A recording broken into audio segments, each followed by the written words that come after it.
Talía, Maluma. Desde esta noche te extraño en mi vida.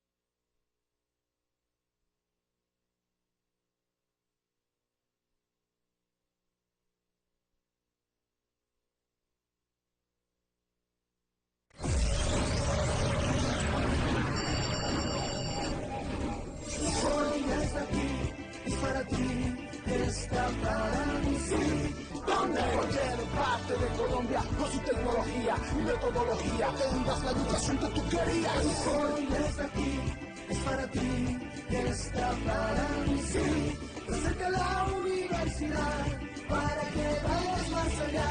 Hoy está aquí, es para ti, está para mí, sí. Para que puedas progresar y así llegar más lejos. Muy buenas tardes, apreciados estudiantes, bienvenidos nuevamente a la clase de Psicología Infantil. Hoy, como siempre, acompañados de la profesora Adelaida Bedoya. ¿Cómo estás, profe? Hola, ¿cómo estás? Muy bien, profe. Acá feliz de acompañarlos y preparada para aprender hoy. Bueno, harto. Hoy vamos a tener que correr un poquito porque el tema es amplio y pues el tiempo es muy corto. Yo a veces me voy como que, les digo, en los últimos 5 minutos hablo de una cosa y se me corre el tiempo y no alcanzo. Entonces vamos a ir directamente a lo que tenemos que trabajar. Procuraré, si la plataforma me lo permite, verificar sus participaciones en el foro del día de hoy y poderlas socializar a medida que vaya avanzando la clase. Es un poquito lenta, pero pues vamos a hacer el ejercicio. Entonces, bueno, antes de empezar les recuerdo para las personas que a estas alturas de la vida me están preguntando dónde está el documento del consentimiento informado, lo encuentran en la unidad 1 del curso. Y dice así, es documento o consentimiento informado, solamente es una herramienta que tienen que descargar, imprimir, diligenciar y hacer firmar por las personas pues que tienen que ir en el proceso.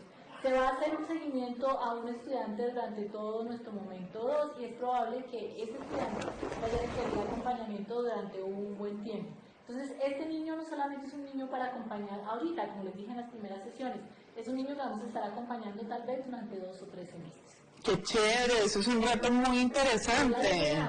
O sea, imagínate cómo somos de excelentes en la universidad, que desde ya empezamos a generar el entrenamiento para ellos. El entrenamiento y el acercamiento a sus comunidades, ¿no? Realmente va a la universidad a recibir pues, el conocimiento teórico, pero ¿dónde está el aprendizaje significativo? ¿Dónde está el acercamiento a la comunidad? ¿Dónde está la vocación, el servicio al otro, al que lo necesita? Esto es una vocación de servicio. Profe, hoy vamos a ver en técnicas de aprendizaje significativo.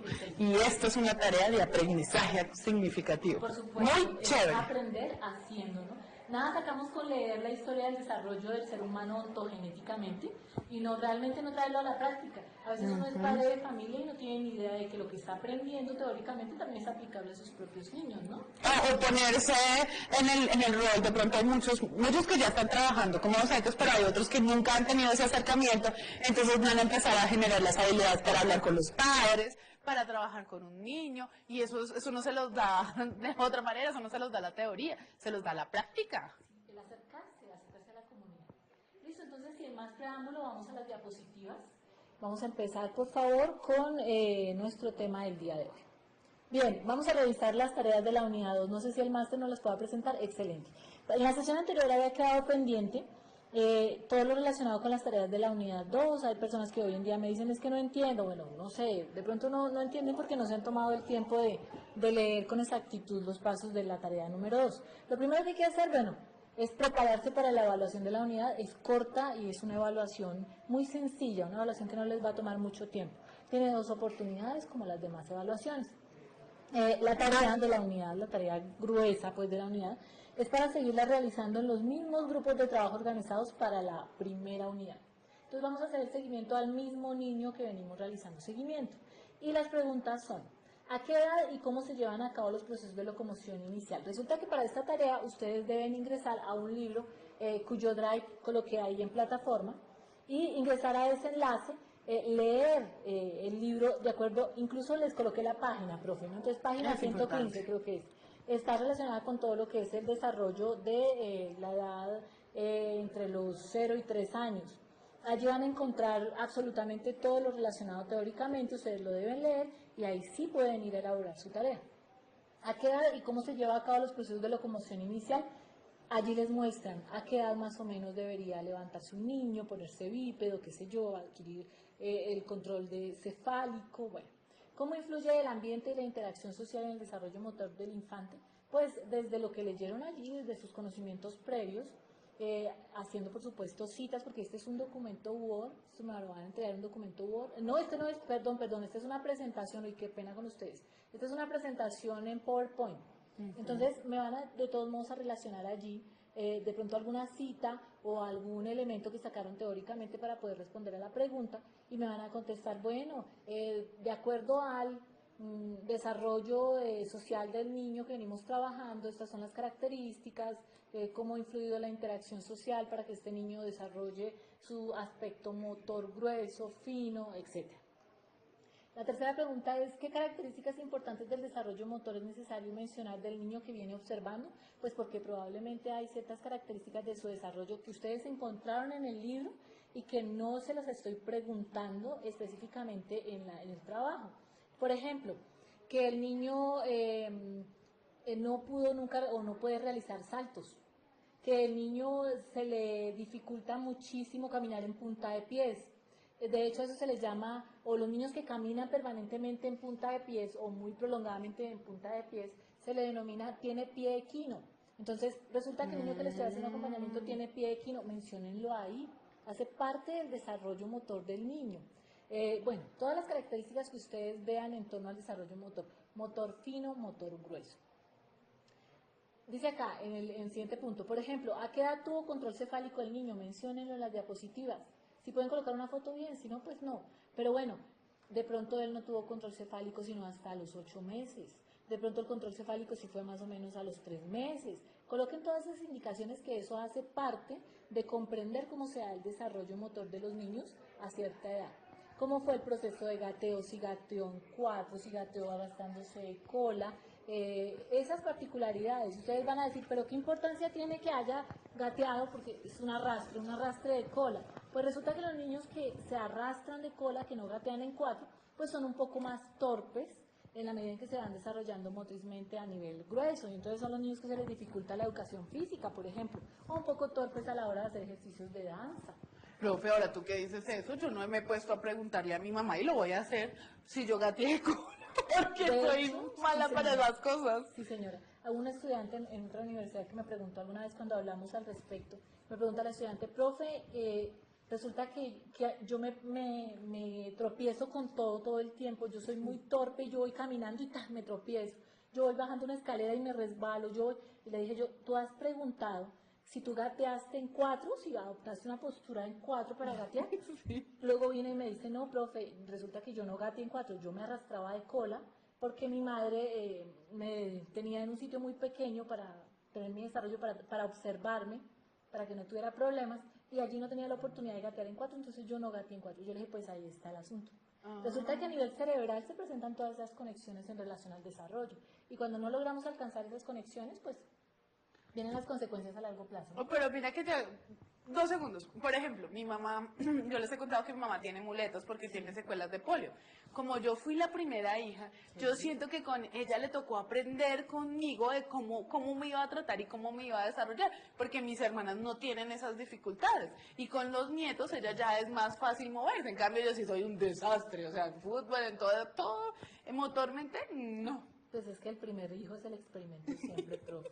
Bueno, Listo, salimos y la de- última pregunta de la tarea dice, procure realizar citas cuando incluya partes textuales de un autor.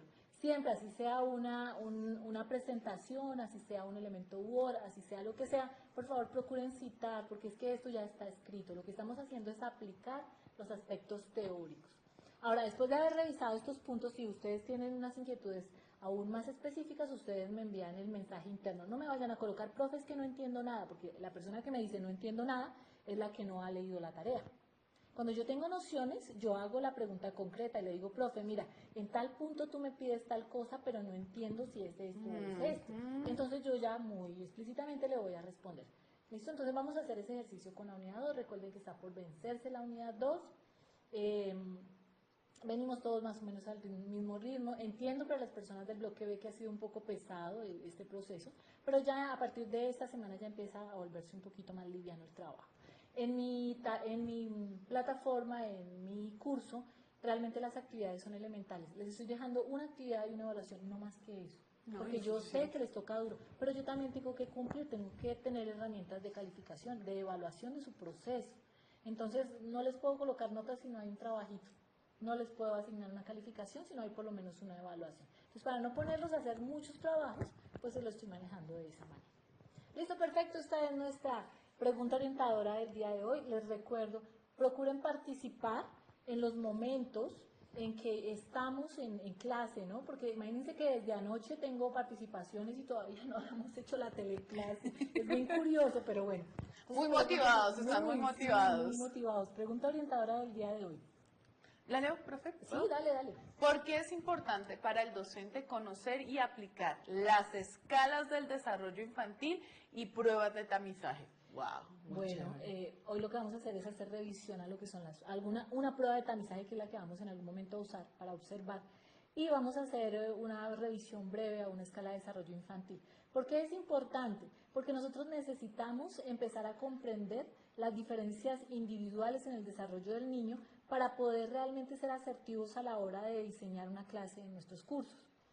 Antiguamente el docente no tenía en cuenta nada de eso, así que todos debían ir al mismo ritmo. Y el que no fuera al mismo ritmo, pues le llamaban al padre de familia y le decían, no, es que el niño no está cumpliendo, es que resulta que el niño no sabe lo que hace o el niño no hace tareas, pero nadie se preguntaba, bueno, ¿qué hay de fondo, no? Puede pasar que perfectamente tenga un problema del desarrollo que le está impidiendo que no cumpla con las tareas y demás, ¿cierto?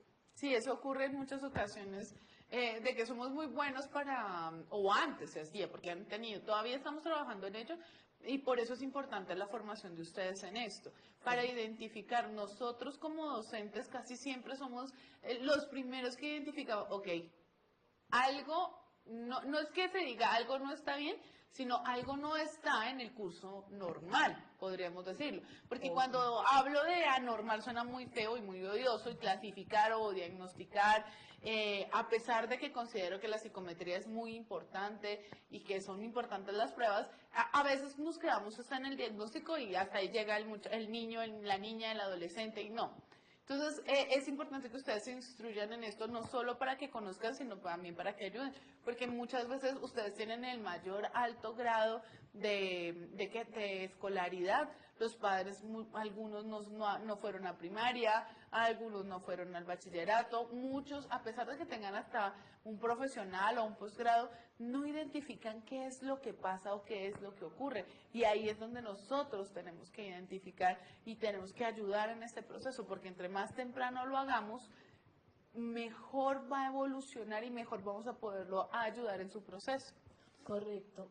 Yo les decía en otras sesiones, resulta que muchas veces solo hasta que el niño va al colegio determinan que tiene una baja visión y todo ese tiempo en que estuvo en casa se perdió de descubrir el mundo en su mayor definición y de desarrollar algunas conexiones o circuitos neuronales que debió haber desarrollado a tiempo, ¿no? Entonces, por eso es importante que nosotros entendamos estas situaciones y entendamos la importancia de las pruebas de tamizaje para que realmente desde el mismo momento en que el niño ingresa al colegio, no solamente se le descubra sus limitaciones a nivel visual, sino también se descubra que otros aspectos de su desarrollo están un poquito limitados o se están demorando un poco en desarrollarse para que todos hablemos el mismo idioma y podamos acompañarlo adecuadamente.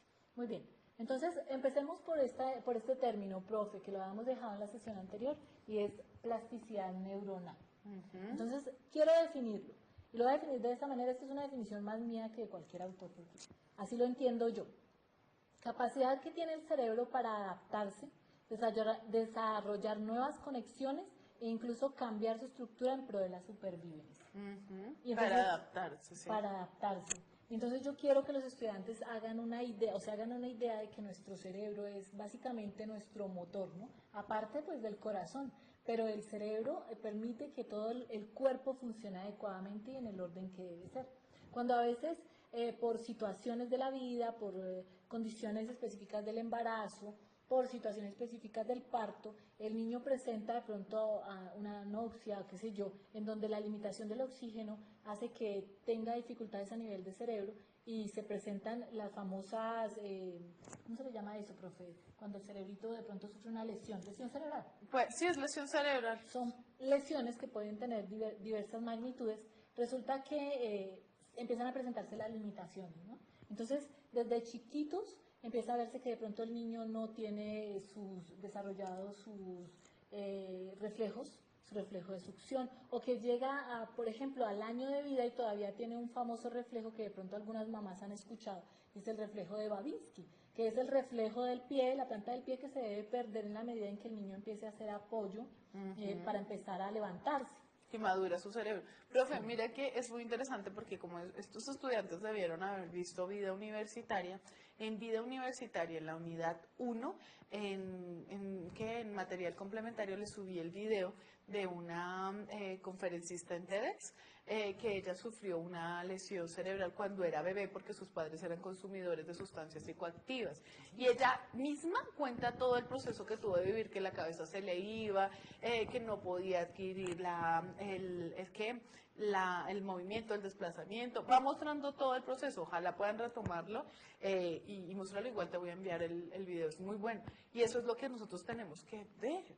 O sea, ¿cómo lo vamos a trabajar? Bueno, pues resulta que cuando estas situaciones se presentan, nuestro cerebro es tan sabio, porque el cuerpo es sabio, ¿no, profe? El cuerpo viene tan completico y tan magnífico que realmente las limitaciones no las ponen los adultos en el momento en que lo empezamos a desarrollar.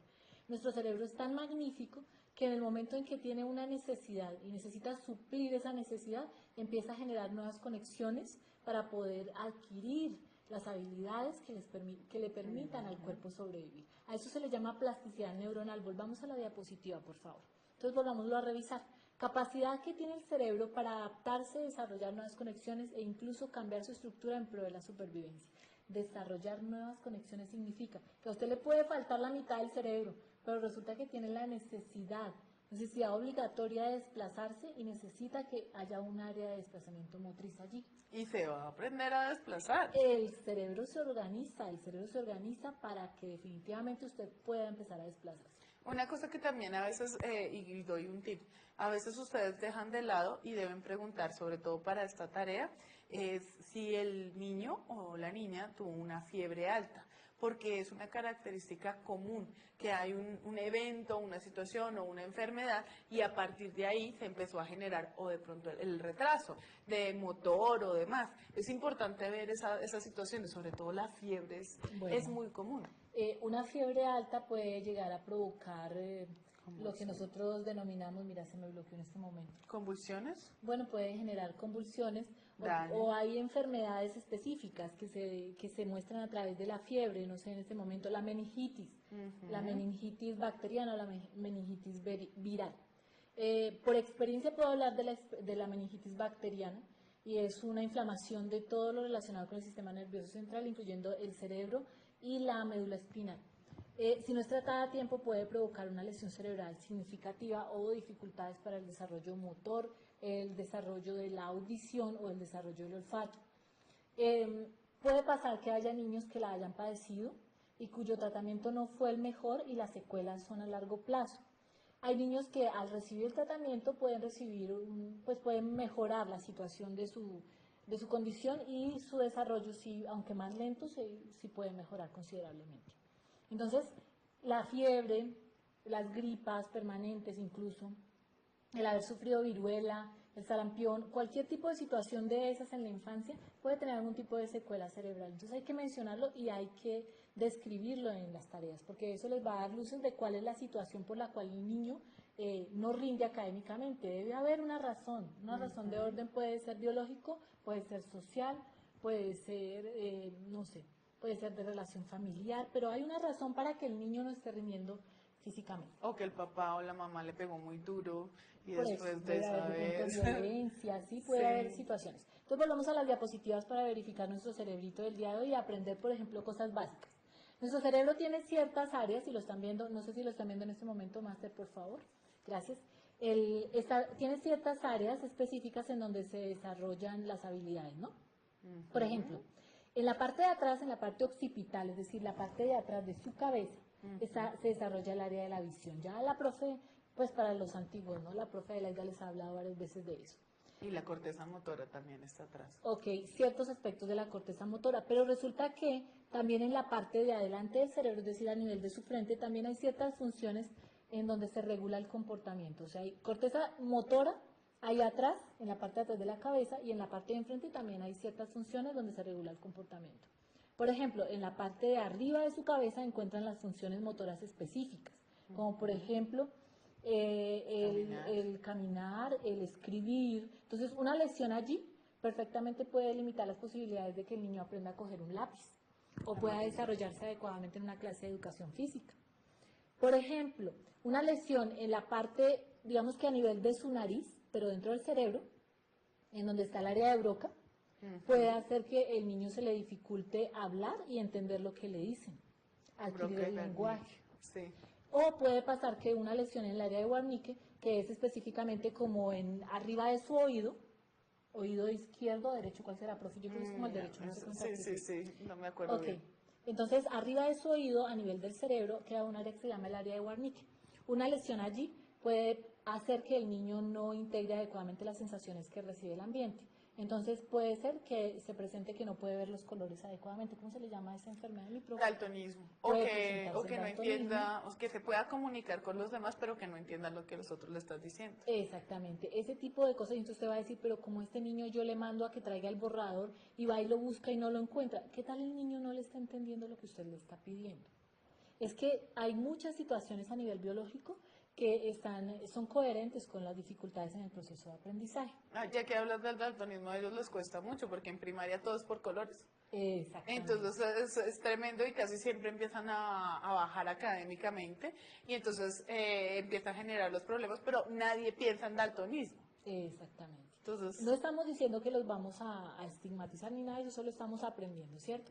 Vamos a leer algunos aspectos relacionados con plasticidad neuronal y las particularidades en la recuperación funcional. Entonces, lo primero que vamos a leer es este primer mensaje dice, la estructura de la corteza cerebral es la parte superior del cerebro.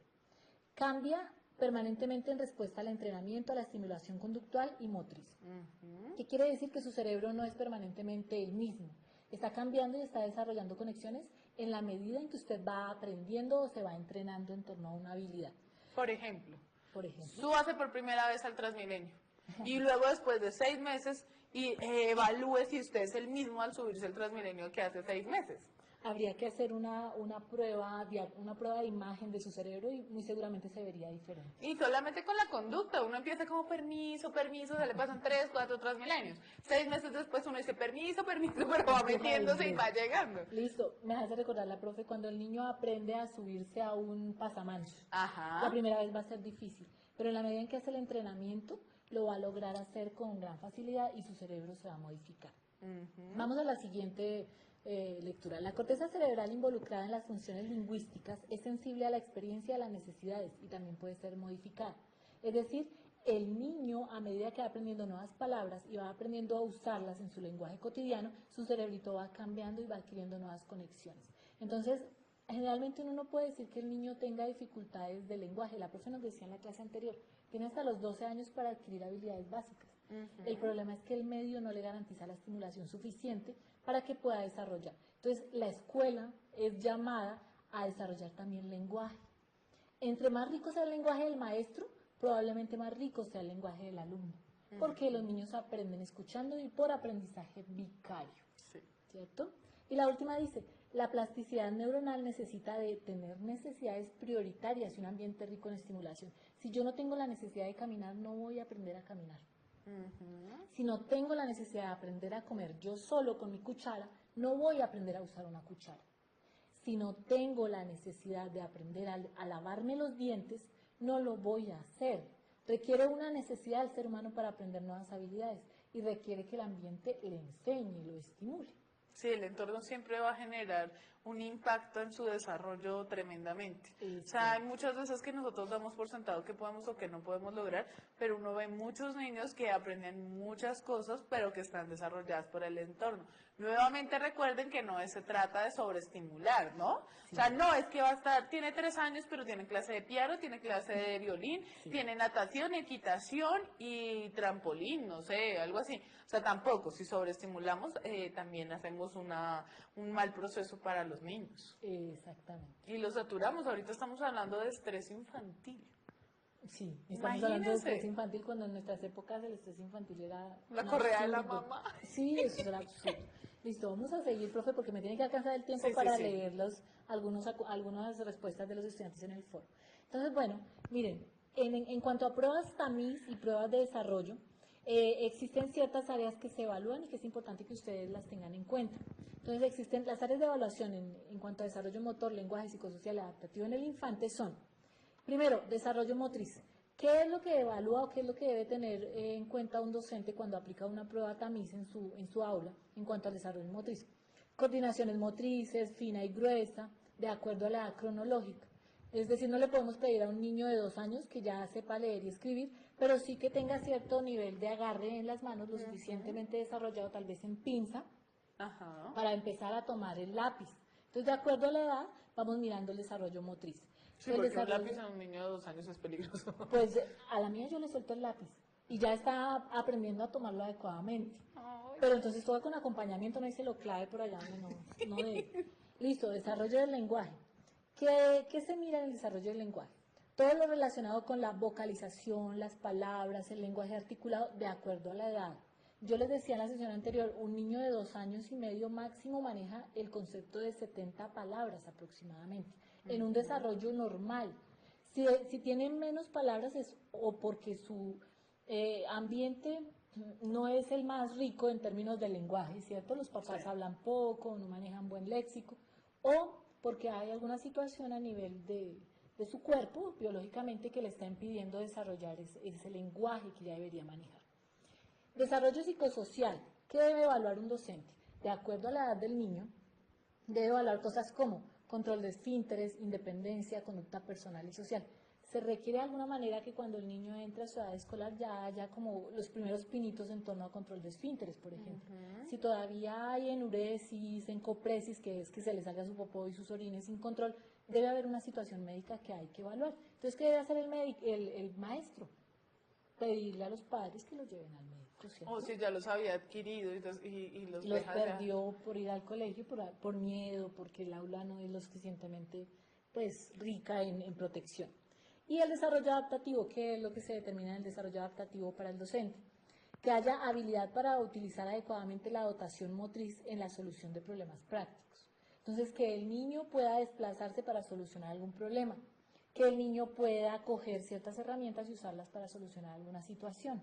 Eso de acuerdo a su edad. Entonces las pruebas le indican, le van mostrando paso a paso al docente qué situaciones aún no se han desarrollado adecuadamente o cuáles sí van al día de acuerdo pues a la edad del niño. Entonces esta es la escala de valoración de Arnold Gesell.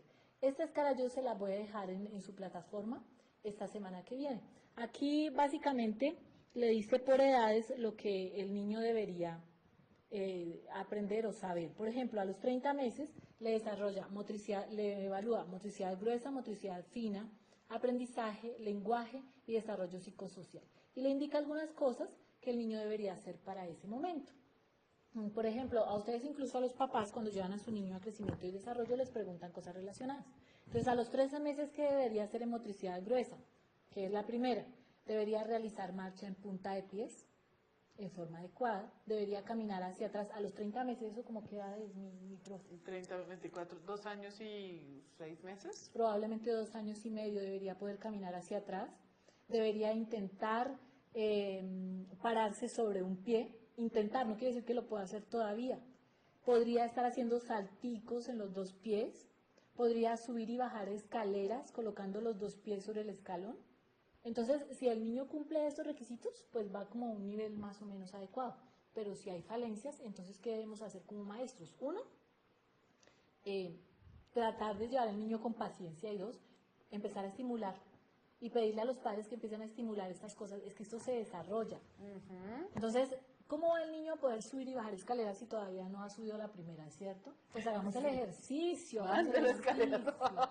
Enseñémoslo a caminar hacia atrás en plan de juego. ¿Cuántas veces vamos a jugar caminando hacia atrás?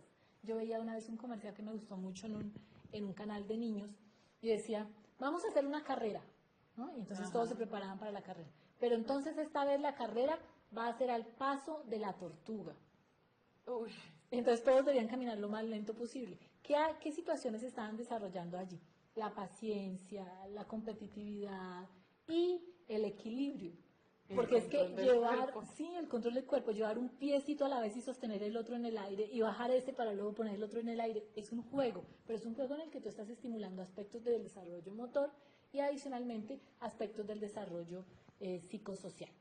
Y vamos a ver en la parte inferior, por ejemplo, qué aspectos del desarrollo psicosocial debería tener un niño a los 30 meses.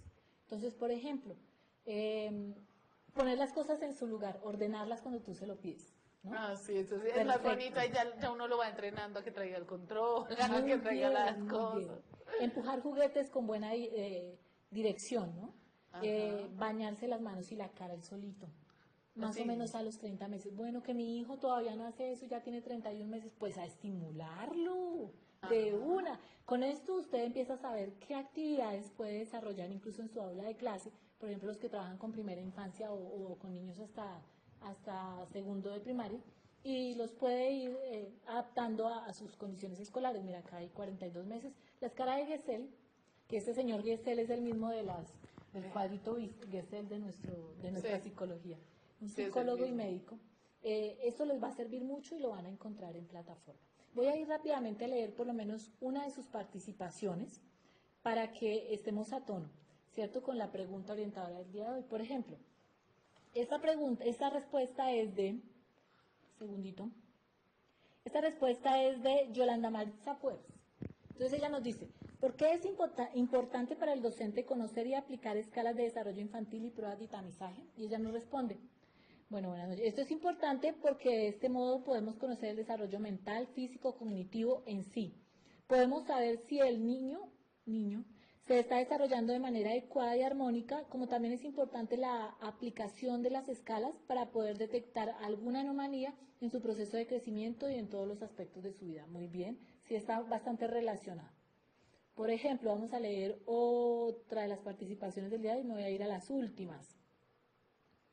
Esta es de Eliana Alejandra Iglesias y ella responde, es importante porque así podemos relacionar las diferentes capacidades de los niños, ya que como docentes estamos en constante contacto con ellos. Así sabremos cómo y en qué actividades se desempeñan mejor y sabremos cómo ayudarles en sus etapas de desarrollo y aprendizaje. Excelente, y yo sé que todos están respondiendo más o menos lo mismo en relación a las etapas, a la factibilidad de que el maestro aplique pruebas de tamizaje y pruebas de desarrollo, por lo menos que las conozca.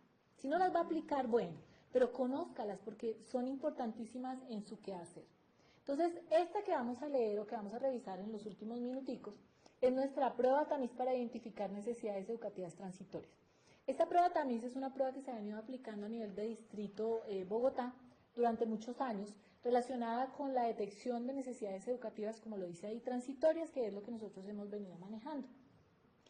Fue diseñada o fue adaptada por Espinosa Gutiérrez y otros en el año 2012 y hace parte de la cartilla educativa a prevenir en Nesni Cuento de la Alcaldía Mayor de Bogotá, de la Oficina Asesora de Comunicaciones y Prensa de la Secretaría de Educación. Hace parte de un programa que se manejaba antes en relación a integración en las aulas de clase, y necesidades educativas específicas. Entonces, esta prueba tamiz que ustedes van a conocer evalúa las siguientes áreas: el área motriz, el área sensorial, el área cognitiva y el área emocional.